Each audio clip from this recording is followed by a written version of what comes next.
Fireside Yarns, bringing the classics to life. A Study in Scarlet, a Sherlock Holmes novel written by Sir Arthur Conan Doyle and read by Steve Boyce.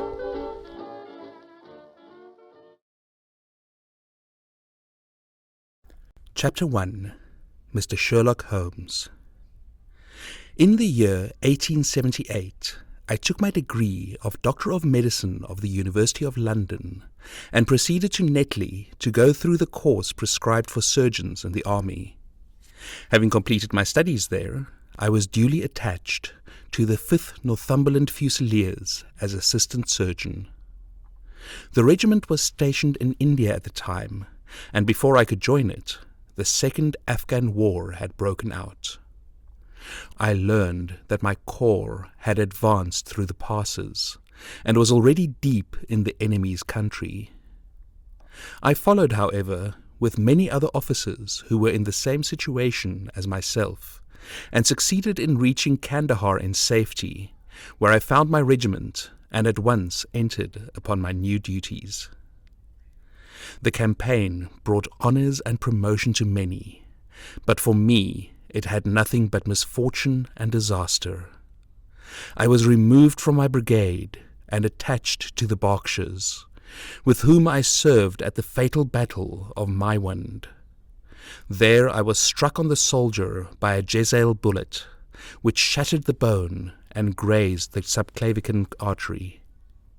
I should have fallen into the hands of the murderous Ghazis had it not been for the devotion and courage shown by Murray, my orderly, who threw me across a pack-horse and succeeded in bringing me safely to the British lines. Worn with pain and weak from the prolonged hardships which I had undergone, I was removed with a great train of wounded sufferers to the base hospital at Peshawar. Here I rallied, and had already improved so far as to be able to walk about the wards, and even to bask a little upon the veranda, when I was struck down by enteric fever, that curse of our Indian possessions. For months my life was despaired of, and when at last I came to myself and became convalescent, I was so weak and emaciated that a medical board determined that not a day should be lost in sending me back to England. I was dispatched accordingly in the troopship Orontes, and landed a month later on Portsmouth jetty, with my health irretrievably ruined, but with permission from a paternal government to spend the next 9 months in attempting to improve it. I had neither kith nor kin in England, and was therefore as free as air, or as free as an income of 11 shillings and 6pence a day will permit a man to be. Under such circumstances, I naturally gravitated to London, that great cesspool into which all the loungers and idlers of the empire are irresistibly drained. There I stayed for some time at a private hotel in the Strand, leading a comfortless, meaningless existence, and spending such money as I had considerably more freely than I ought. So alarming did the state of my finances become, that I soon realized that I must either leave the metropolis and rusticate somewhere in the country, or that I must make a complete alteration in my style of living.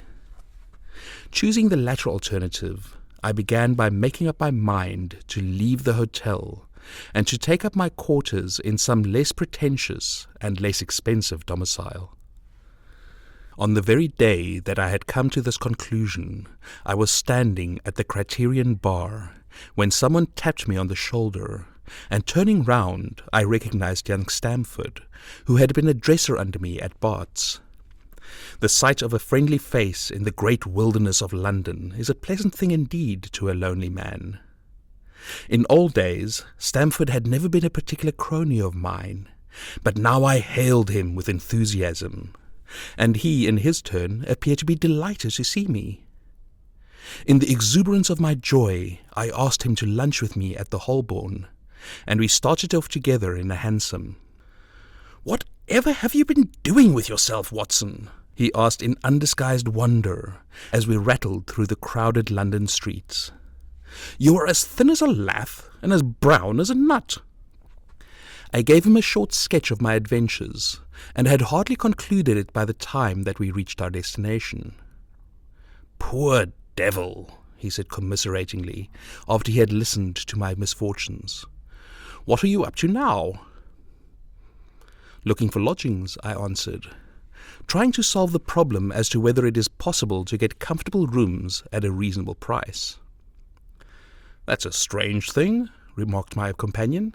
"You are the second man today who has used that expression to me." "And who was the first?" I asked. "A fellow who is working at the chemical laboratory up at the hospital.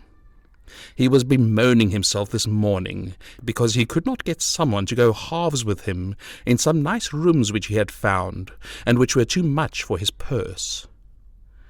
"By Jove," I cried, "if he really wants someone to share the rooms and the expense, I am the very man for him.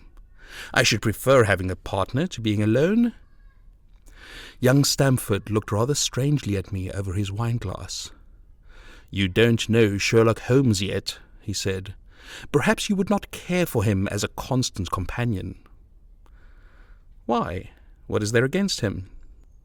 "Oh, I didn't say there was anything against him. He is a little queer in his ideas, an enthusiast in some branches of science. As far as I know, he is a decent fellow, though." "A medical student, I suppose?" said I. "No, I have no idea what he intends to go in for. I believe he is well up in anatomy, and he is a first-class chemist. But as far as I know, he has never taken any systematic medical classes. His studies are very desultory and eccentric, but he has amassed a lot of out-of-the-way knowledge which would astonish his professors." "Did you never ask him what he was going in for?" I asked. "No. He's not a man that is very easy to draw out, although he can be communicative enough when the fancy seizes him." "I should like to meet him," I said. "If I am to lodge with anyone, I would prefer a man of studious and quiet habits. I am not strong enough yet to stand much noise or excitement. I had enough of both in Afghanistan to last me for the remainder of my natural existence. How could I meet this friend of yours?" "He is sure to be at the laboratory," returned my companion. "He either avoids the place for weeks, or else he works there from morning to night. If you like, we shall drive round there after luncheon." "Certainly," I answered, and the conversation drifted away into other channels. As we made our way to the hospital after leaving the Holborn, Stamford gave me a few more particulars about the gentleman whom I proposed to take as a fellow lodger. "You mustn't blame me if you don't get on with him," he said. "I know nothing more of him than I have learned from meeting him occasionally in the laboratory. You proposed this arrangement, so you must not hold me responsible." "If we don't get on, it will be easy to part company," I answered. "It seems to me, Stamford," I added, looking hard at my companion, "that you have some reason for washing your hands of the matter. Is this fellow's temper so formidable, or what is it? Don't be mealy-mouthed about it." "It is not easy to express the inexpressible," he answered with a laugh. "Holmes is a little too scientific for my tastes. It approaches to cold-bloodedness. I could imagine his giving a friend a little pinch of the latest vegetable alkaloid, not out of malevolence, you understand, but simply out of a spirit of inquiry in order to have an accurate idea of the effects. To do him justice, I think that he would take it himself with the same readiness. He appears to have a passion for definite and exact knowledge." "Very right, too." "Yes, but it may be pushed to excess.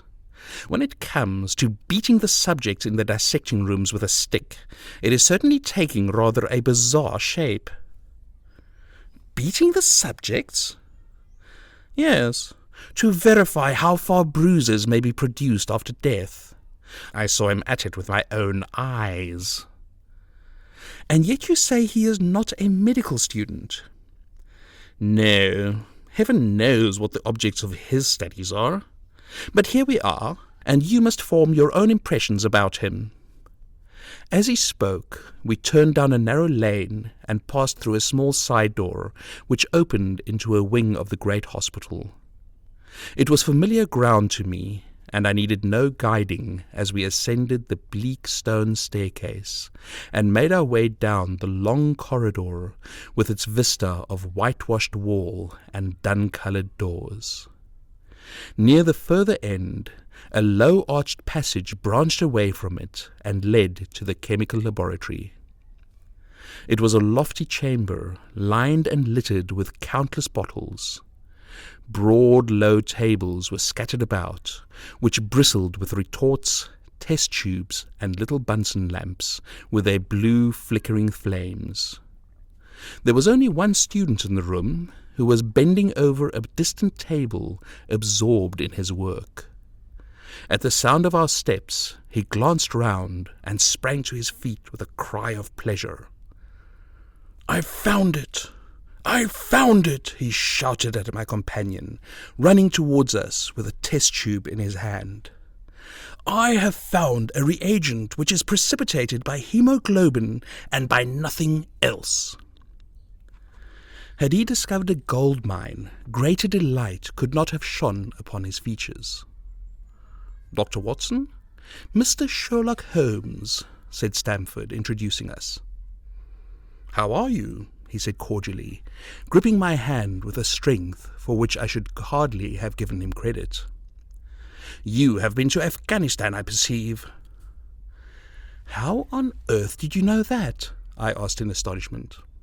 "Never mind," he said, chuckling to himself. "The question now is about hemoglobin. No doubt you see the significance of this discovery of mine?" "It is interesting chemically, no doubt," I answered, "but practically—" "Why, man, it is the most practical medico-legal discovery for years. Don't you see that it gives us an infallible test for bloodstains? Come over here now." He seized me by the coat sleeve in his eagerness and drew me over to the table at which he had been working. "Let us have some fresh blood," he said, digging a long bodkin into his finger and drawing off the resulting drop of blood in a chemical pipette. Now I add the small quantity of blood to a litre of water. You perceive that the resulting mixture has the appearance of pure water. The proportion of blood cannot be more than 1 in a million. I have no doubt, however, that we shall be able to obtain the characteristic reaction. As he spoke, he threw into the vessel a few white crystals, and then added some drops of a transparent liquid. In an instant, the contents assumed a dull mahogany colour, and a brownish dust was precipitated to the bottom of the glass jar. "Ha ha!" he cried, clapping his hands and looking as delighted as a child with a new toy. "What do you think of that?" "It seems to be a very delicate test," I remarked. "Beautiful, beautiful. The old Giasson test was very clumsy and uncertain. So is the microscopic examination of blood corpuscles. The latter is valueless if the stains are a few hours old. Now this appears to act as well whether the blood is old or new. Had this test been invented, there are hundreds of men now walking the earth who would long ago have paid the penalty for their crimes." "Indeed," I murmured. "Criminal cases are continually hinging upon that one point. A man is suspected of a crime, months perhaps after it has been committed. His linen or clothes are examined, and brownish stains discovered upon them. Are they blood stains, or mud stains, or rust stains, or fruit stains, or what are they? That is a question which has puzzled many an expert. And why? Because there was no reliable test.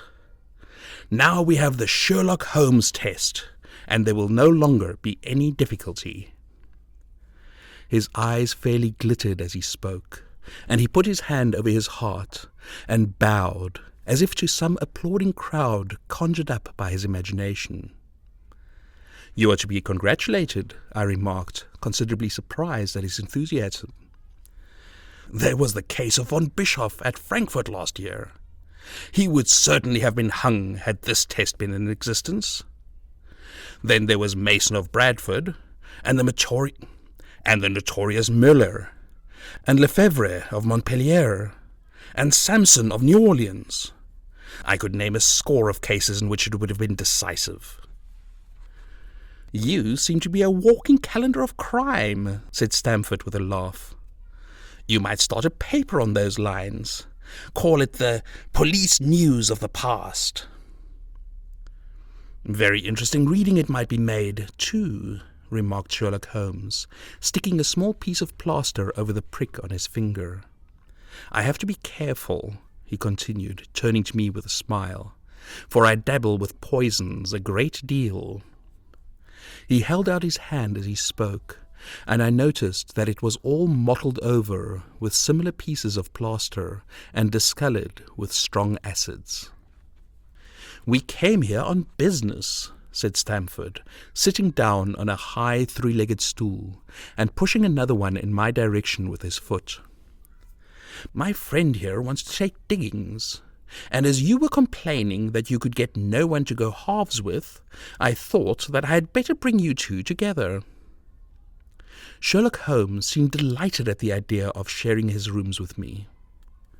I have my eye on a suite in Baker Street, he said, which would suit us down to the ground.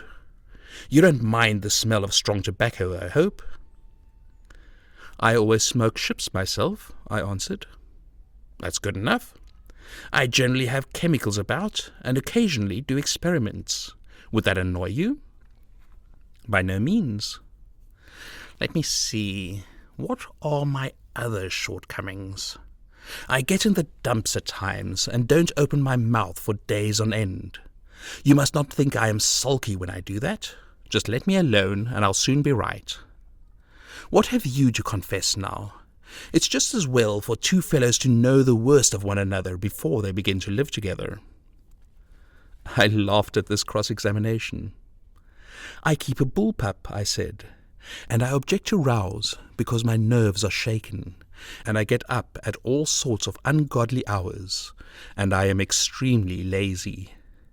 I have another set of vices when I'm well, but those are the principal ones at present. Do you include violin playing in your category of rows? He asked anxiously. It depends on the player, I answered.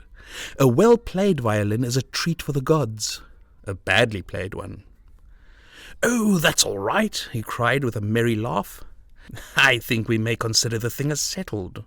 That is, if the rooms are agreeable to you. When shall we see them? Call for me here at noon tomorrow, and we'll go together and settle everything, he answered. All right. Noon exactly, said I, shaking his hand. We left him working among his chemicals, and we walked together toward my hotel. By the way, I asked suddenly, stopping and turning upon Stamford, how the deuce did he know that I had come from Afghanistan? My companion smiled an enigmatical smile. That's just his little peculiarity, he said. A good many people have wanted to know how he finds things out. Oh, a mystery, is it? I cried, rubbing my hands. This is very piquant. I am much obliged to you for bringing us together. The proper study of mankind is man, you know. You must study him, then, Stamford said as he bade me goodbye. You'll find him a knotty problem, though. I'll wager he learns more about you than you about him. Goodbye. Goodbye, I answered, and strolled on to my hotel, considerably interested in my new acquaintance.